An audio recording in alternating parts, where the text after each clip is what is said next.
Hi all, this is Skate, and this one is all about realistic battles. And personally, I bloody love them. I think they're great. I got two fun replays to show you. First one in the E-100, and second one in the Foch 155. The Foch one is a bit of a juicy battle, if I do say so myself. But before I get into it, obviously update 6.3 has just hit. Realistic battles will be back when I put this video up in about a day. I have a whole host of recordings and I am actually going to get them up promptly. I haven't played a large amount of the new line yet though, and the reason for that being is something called the Tiger 2.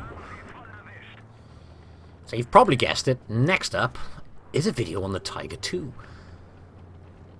Yeah, I'm going to keep my opinions for that video. But I think it's fairly obvious what I'm going to say. It's about damn time that tank got a buff. But we'll talk about that buff in that video. Actually, before I delve into this one, aside from that, one of the comments on the previous video was, there's a lot of tier 10 videos popping out, Skate. Maybe play some lower tiers. And you know what?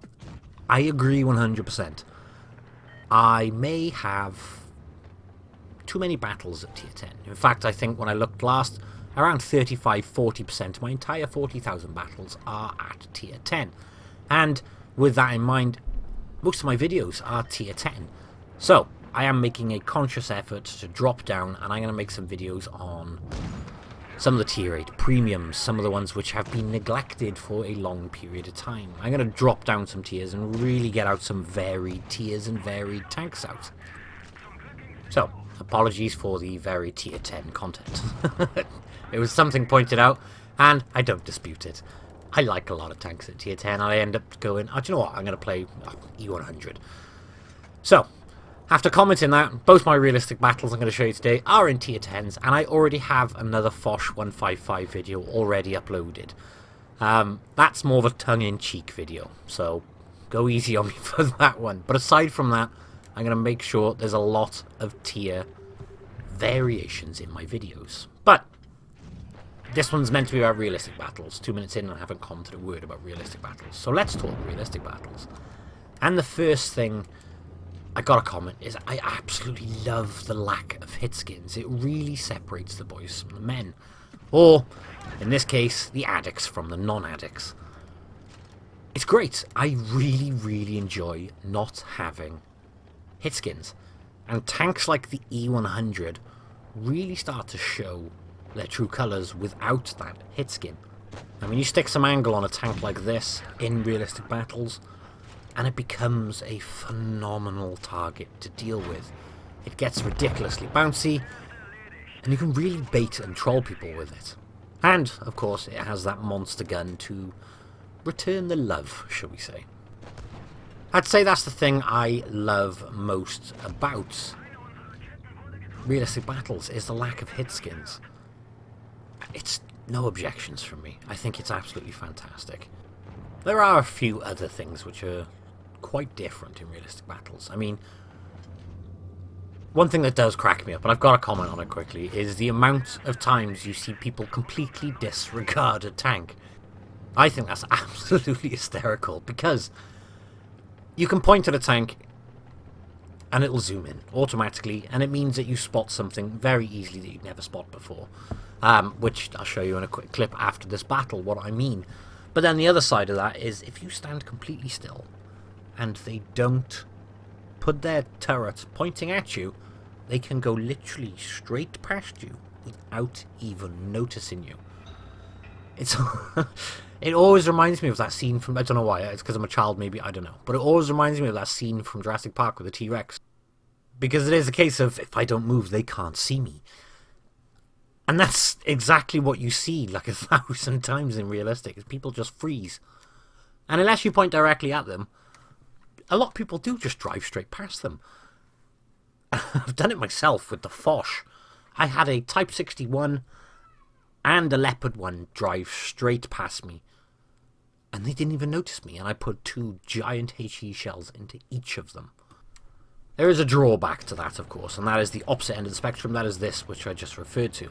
Right at the very start, just zoom in on the enemy base right from the very get-go. That's 20 seconds into a battle and half a grill's hit points gone. And I don't even think they spotted me doing it. So, he could have been late connecting. He's certainly looking my way now, but a bit too late. That's a grill gone in the first 30 seconds. So it works both ways. You can scan the map while in sniper very quickly, and if you start to zoom in on something, you could spot something you wouldn't have spotted before. And on top of that, it'll allow you to spot things which otherwise you could just go straight past. So being in sniper mode actually is quite handy in this mode. But that doesn't always work to your advantage. Like if you're going full pelt in a bat chat, you can't drive around in sniper mode the entire time. Especially when there's no mini-map to highlight enemy targets for you. Another nice example, right at the start of the battle, we can get a big glorious shell straight into an enemy target. We can't see him on the mini-map, but again, thanks for beeping whoever that was. That was possibly the most inoffensive horn I have ever heard.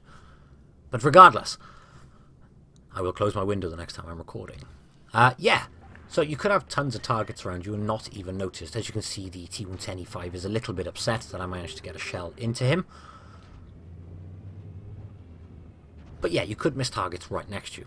So a suggestion, if you don't do it already in this, is to scan around regularly in sniper mode. And if your tank automatically zooms in at a certain point, you know that something's there that you may not have seen. Because where I am in the Foch 155 right now is pretty much where I'm going to stay for a lot of this battle, and people are not even going to notice me, which allows me to play the ultimate support fire for my team. I mean, that IS-4, I didn't even notice it until I pointed directly at it. And the same thing's going to happen again in a minute. Same with that guy. Unless I specifically highlighted him, I wouldn't have even noticed him. But he has several tanks on him at the moment, so I really need to deal with them before the three of them rush me. And although I am going to stay in this vicinity, I am not going to do it from exactly the same spot where they're probably expecting me to poke out. Right now, only reason I noticed that tank is because he fired. Otherwise, I probably wouldn't have noticed him. And that, again, is only because I saw the shell. So camouflage, the right colour camouflage, does play a big part in this. As it stands, we're just over 2 minutes into the battle, and we are up to 4,400 damage. And they have 4 enemies left. And we know there was an IS-4 over in that direction. And he's there right now.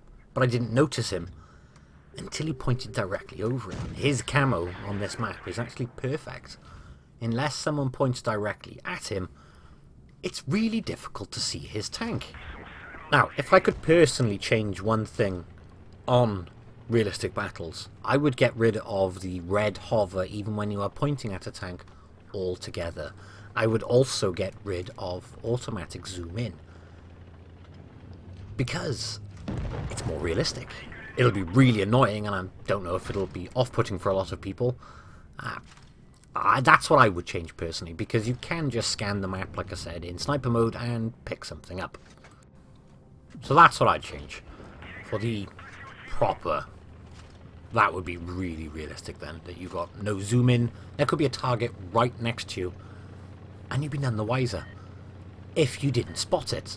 And without a red highlight around it, it would make it very difficult. I really want that, actually. I think that would be fantastic. Like there. As soon as you target around it, it goes red.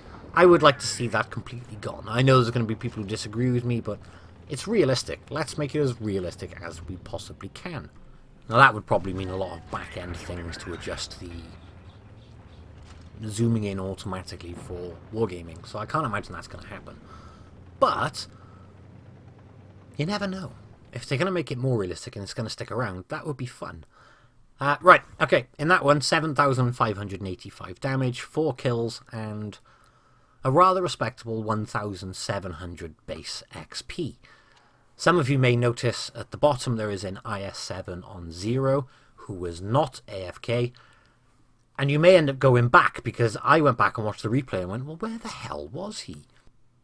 He may have actually gone AFK mid-battle, I don't know. But What I know is I thought, yeah, last man standing, and it was only when I got to the end I went, wait, what? Where'd that guy come from? But yeah, that's my quick viewpoint of realistic battles. I have more footage on realistic battles I'd like to share with you guys, so I'll get that up soon as well. But first, Tiger 2 and some European stuff. Now, thank you all for watching this one, and I will catch you in the next one. Bye-bye.